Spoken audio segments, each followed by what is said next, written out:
Déthié Fall ñi nga xam ne bokk nañoo moom assemblée bi ñëw nañ ñi bokk ak moom ay mbokk ñëw nañ ñi bokk ak moom di xaritam ñëw nañ waaye ñi nga xam ne bokk nañoo ak moom pas-pas ak gëm-gëm tubaab di ko wax conviction ñëw nañ kon comme ci salle lañ nekk ku yor téléphone danga koy def mu vibrer wala mu silencieux loolu moo nekkoon kàddu yu njëkk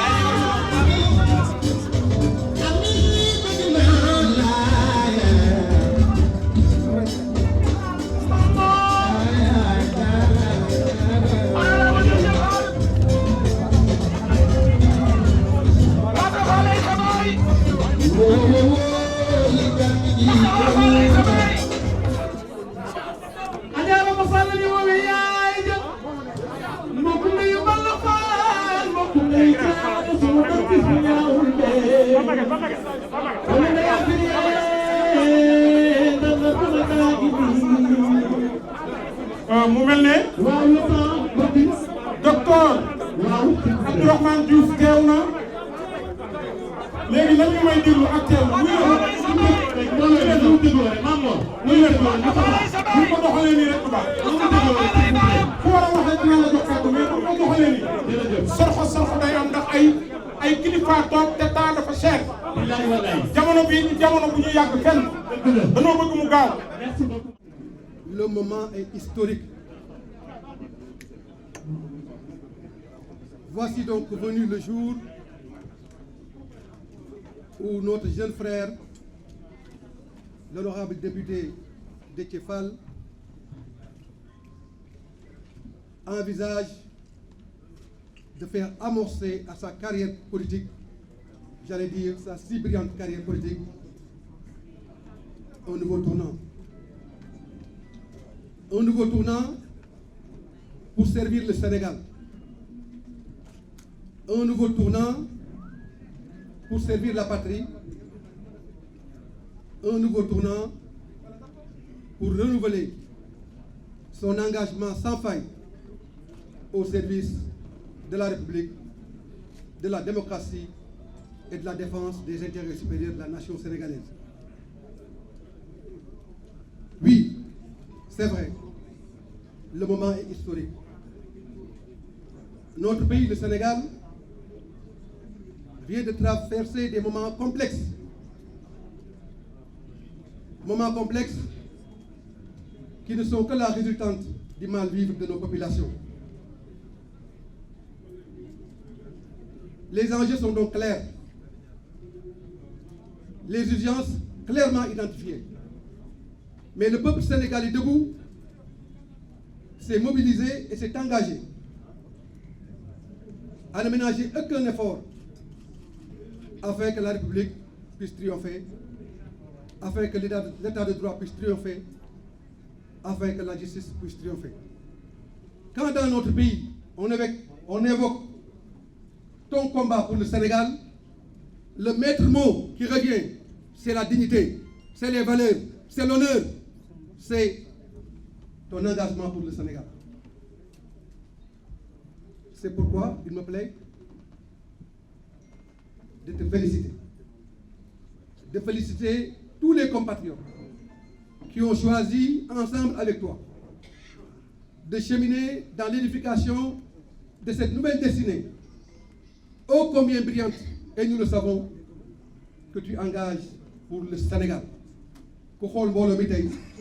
xam ne Sénégal yëpp fekk si na Déthié li tax Sénégal fekk si Déthié nag lu yomba tekki la ndax jomam ndax fulam ndax faydam ndax bëgg boppam ndax bëgg réew mi nga ne yow da ngaa tànn peuple sénégalais da nga jël sa bopp jébbal ko Sénégal kon Déthié gàcce ngalaama ma bëggoon rek ñaan leen ñun ñëpp ñu jóg tàccu Déthié Fall yàlla may ko ndam ci li nga xam ne ni moom lay tabax ngir Sénégal.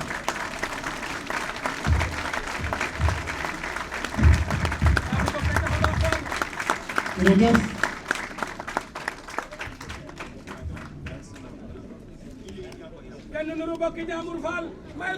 pom bi lëndëmee sa maama taal sa baay taal lamp yi mu leer moo defar fédère bi moo ko defar ñetti pom bi ci ndor loo doon sundoone Pata Fall sa baay tubarkalla ingénieur bu ñuul bu ci ndar dama faal la sa yaay tudd ma koy faalay sa maam ak su faalay sa maam ndar bi doo fi ñaaw ba sa baay doon ak Senghor kenn judduwul ba sa baay di dimbali ndar kenn judduwul Mes chers compatriotes, d'ici et de la diaspora, permettez-moi tout d'abord de rendre grâce au Tout-Puissant qui nous a donné cette opportunité de nous mettre en face de vous aujourd'hui pour honorer un engagement pris le 29 novembre 2020 suite à la sanction politique qui a découlé de ma déclaration du 27 du même mois lors du passage du ministre de l'Agriculture à l'Assemblée nationale. Sénégalaises, Sénégalais, je l'ai dit tout à l'heure,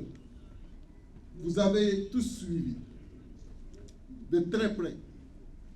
les conséquences qui ont découlé de mon intervention du 27 novembre 2020 à l'Assemblée nationale. Je rappelle que ce jour-là, fort de ma jouissance absolue et effective de ma fonction de représentant du peuple, qui est la raison exclusive de ma présence dans cette assemblée, j'ai alors indiqué aux représentants du gouvernement, comme je l'ai toujours fait du reste, que la vision du président Macky Sall devait quitter Diamniadio pour rejoindre la vallée du fleuve Sénégal et la vallée de l'Anambra. Ce qui naturellement aurait pour conséquence immédiate de régler en partie la question du chômage, mais de régler également la souveraineté alimentaire. Cette position de vérité et de principe, comme vous le savez, m'a valu une destitution offensante et injustifiable de ma fonction de vice-président du Parti Rewmi. Au moment où je ne faisais qu'honorer les charges liées à la fonction du député, qui n'est là que pour le peuple et non pour ses propres intérêts ou les intérêts de son parti. Cette offense, naturellement, a soulevé l'indignation de tous les Sénégalais, de tous bords. Mais je voudrais ici vous rassurer que je l'ai accueilli avec une totale indifférence, mais surtout avec un sentiment de devoir accompli. Même si cette sanction venait d'un compagnon avec qui je venais de faire 16 ans dans l'opposition sénégalaise. 16 ans, chers citoyens, chers concitoyens, ce n'est pas 16 mois, ce n'est pas 16 jours, ce n'est pas 16 heures, c'est toute une vie. On peut facilement l'assimiler au cheminement de l'enfant ou de l'élève qui entre en classe de CI et qui, autant d'années après, est en année de maîtrise à l'université. Durant ce long cycle, il nous a été inlassablement appris de condamner le blâmable et d'approuver le convenable, de respecter la parole donnée, de défendre les populations quoi que ça puisse nous coûter, des enseignements qui sont conformes à ce que j'ai reçu dans mon éducation et ce que je pratique sans relâche dans mon quotidien depuis fort longtemps. Pour moi, la dignité n'a pas de prix. Et aussi, nous devons toujours faire preuve de prendre de la hauteur, de nous oublier devant les privilèges et faire de nous, à cette patrie qui nous a tant donné et qui souffre également, faire don de nous à cette patrie-là. Merci Ousmane. C'est pour cette raison, je le dis ici, certains le connaissent, d'autres non. Depuis que je suis à l'Assemblée nationale du Sénégal en 2017, l'intégralité de mon salaire a toujours été versée aux populations qui en ont besoin. Vérifiable. Je n'ai jamais profité, toujours vérifiable, d'un seul litre de la carte carburant dont je ne dispose même pas. L'intégralité de cette dotation est allouée aux populations. Récemment, j'ai été appelé à plusieurs reprises pour prendre un terrain de 250 mètres carrés destiné aux députés. Je ne l'ai pas pris.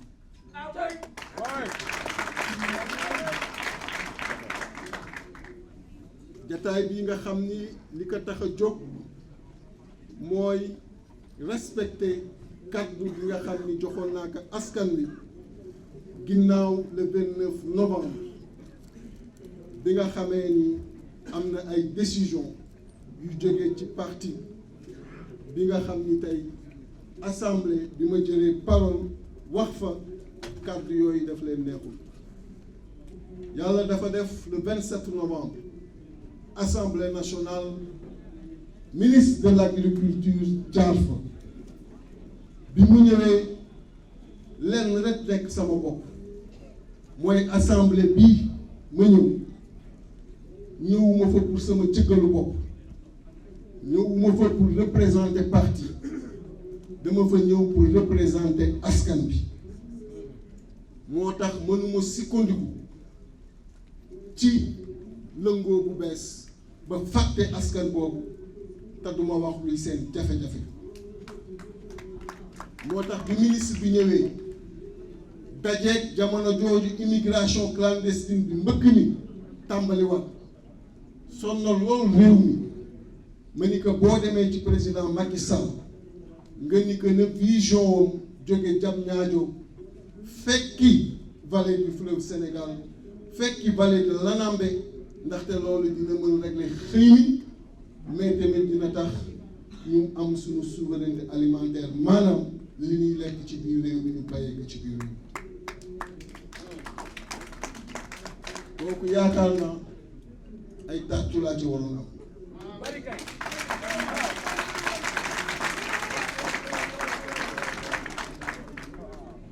mais biñ ci jëlee beneen dogal le 29 novembre wàcce ma ci sama poste vice-président ma gis adduna bi yëpp mbir mi naqadi leen ma jot ay appel yu jóge fépp ci biir adduna bi sénégalais yu nekk ci biir réew ak sénégalais yu nekk ci bitim réew ñu ni lii nga def moom la ñuy xaar ci député comme ni ko sa yeneen collègue di defee mais may xamal sénégalais yooyu que wàcce boobu yëngaluma moo tax boobu déggu leen sax ma wax ci ndaxte kilifa dafa ni ma dafa doon mandarga ci kilifa ak lu situation ñëw nga ànd ci ak dal moo tax yéen ci seen bopp presse bi ku nekk def na lu nekk pour ma wax mais kenn gisul ma yëkkati ci kàddu ndaxte yëngaluma d'ailleurs dama recevoir décision boobu ak fierté ndaxte sama taxawaay biir assemblée nationale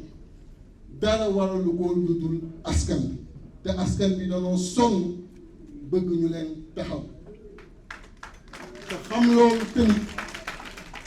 moo tax bi ma nekkee député ba tey amul benn 15 bu ma mos a laal ci li may jot ci assemblée nationale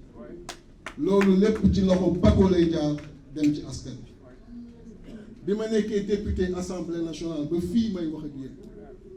carte carburant bu ñuy jox 250 litres la yeneen 100 litres yi doon ay ticket carte carburant boobu amul benn litre bi nga xam ni utiliser naa ko ci yoruma sax carte lépp ci askan bi lay fan yii ñu génn am na kenn ku ma woo ni ma am na ay terrain de 250 mètres carrés yu génn benn biram ndaw sa tur ngi ci da nga ci bokk mu ni ko ba ko fa soxlawuñu la ma tax a jóg mooy askan bi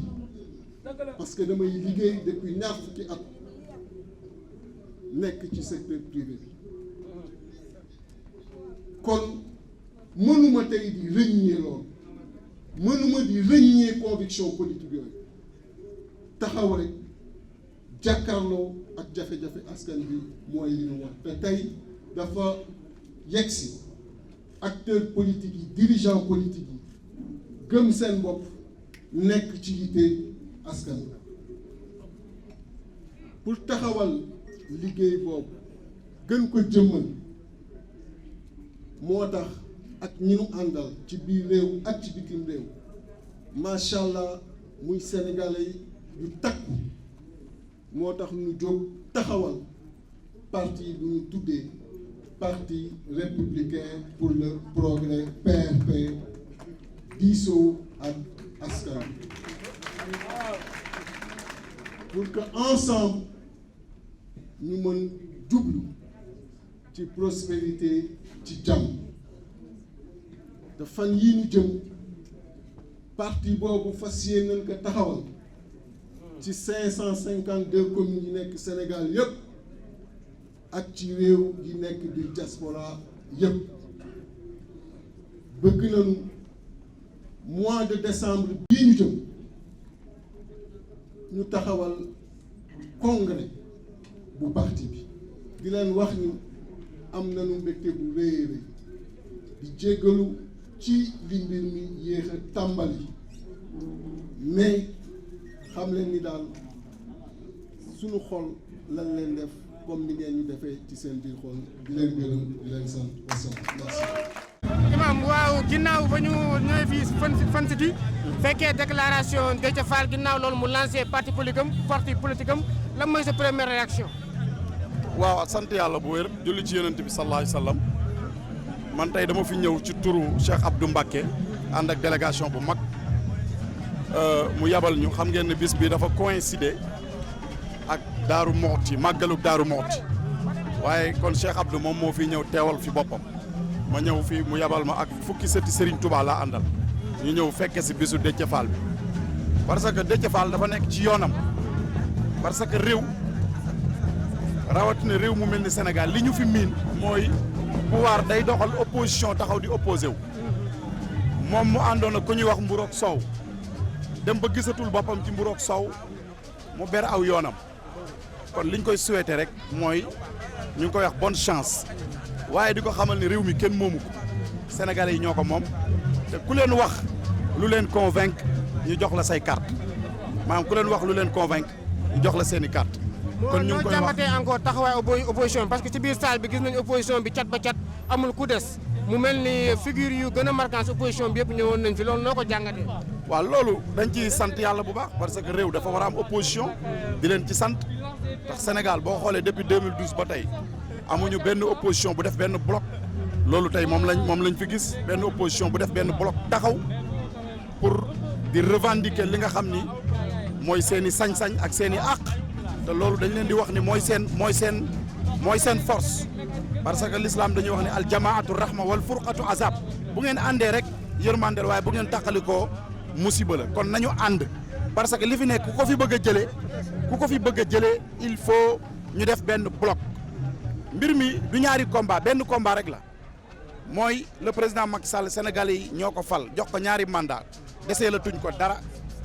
ñetti at moo ko fi dese bu ñetti at yi jeexee na dem xajal keneen ñëw loolu mooy wax ji. ñi nga xam ne dañ leen a xañ ñu bokk ku mel ni Karim Wade Khalifa Sall nañ leen bàyyi ñu bokk parce que ñoom dañoo war a bokk ay doomi réew mi lañ loolu mooy wax ji. li ñuy wax ni yëpp ay polémique la di wax ni réew mi nag réewum jàmm la waaye nag jàmm du lu ñuy wax lu ñuy dund la kon nañ dund jàmm di ñaan yàlla jàmm ci réew mi di ñaanal kilifa yi di ñaanal doomu daara yi ak sëriñ si xam leen ni réew mi kenn ëppalewu leen ci ñoom ñoo war a gën a taxaw pour tey réew mi bañ a dugg ci guuta parce que bu duggee ci guuta kenn du ci mucc. merci beaucoup.